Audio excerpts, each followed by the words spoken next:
ಇದೊಂದು ಸುಭಾಷಿತ ಶ್ಲೋಕ, ಆತ್ಮಬಲದ ಬಗ್ಗೆ ಇರುವಂತಹದ್ದು. ಎಲ್ಲರಿಗೂ ಸುಲಭವಾಗಿ ಅರ್ಥ ಆಗುತ್ತೆ, ಇಷ್ಟವಾಗುತ್ತೆ ಕೂಡ.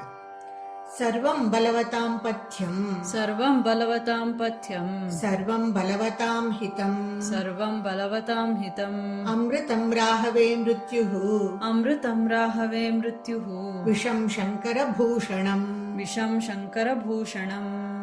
ಬಂದದ್ದನ್ನು ಸ್ವೀಕರಿಸುವ ಮತ್ತು ತಾಳುವ ಆತ್ಮಬಲ ಇದ್ದವರಿಗೆ ಪ್ರತಿಯೊಂದು ಸಕಾರಾತ್ಮಕವಾಗೇ ಇರುತ್ತೆ ಎನ್ನುವ ಅರ್ಥ ಇಲ್ಲಿದೆ.